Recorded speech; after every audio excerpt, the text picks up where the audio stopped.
Hey everyone, and welcome back to Fitness. We're on day 5. So I hope you've been following along, that you haven't quit yet. We're only 5 days in. We have 12 days to go. This is 12 days of workouts for you to follow along with.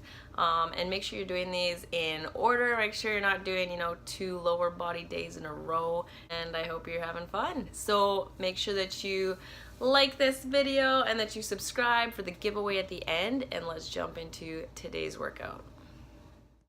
All right, guys, let's get started. We have 4 moves for today's workout, and it is all upper body focused.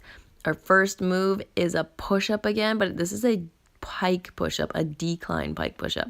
So you're putting your feet up on the bench and your butt up way up into the air so that you're almost straight up and down. Your upper half of your body is almost like straight up and down with the ground.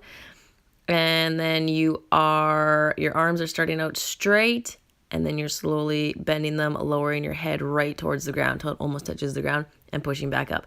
It is a killer shoulder workout. If you don't have a bench or anything to do that on the side of a couch or whatever, you can just do these on the ground. Still really challenging. If these are too challenging for you, you can just try a decline push-up, which would be putting your feet up on a bench or stool or something, but then keeping your body totally straight and doing a regular push-up. So that would be more chest focused still, but still a great workout. We'll be doing 10 of those push-ups. Then we're taking our 20 to 30 second break and moving right on to chest flies. We're doing 12 of these, and as the name implies, they are going to work your chest. So you start lying flat either on the ground or on a bench and holding the weights straight up above you.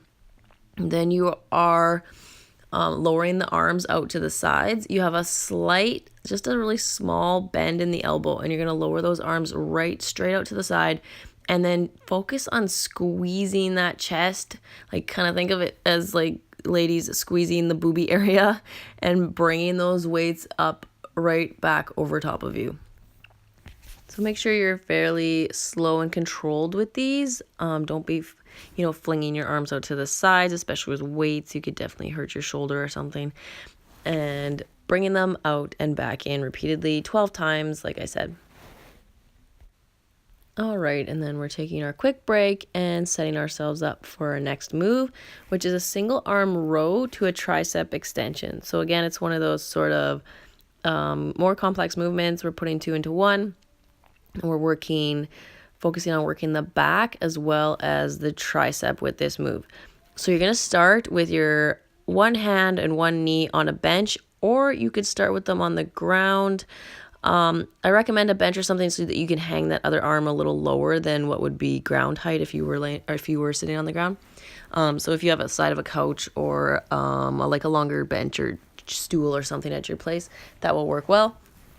So you start with that wrist under the shoulder and make sure just that knee's under the hip and that your back is flat. And then you're going to drop your one arm down straight, pull it up, squeeze that shoulder blade hard to work the back as you're pulling up, squeeze that shoulder blade, and then keeping the upper arm still against your side. Then you hinge at the elbow to bring your arm completely straight. And then you just reverse the movement back down.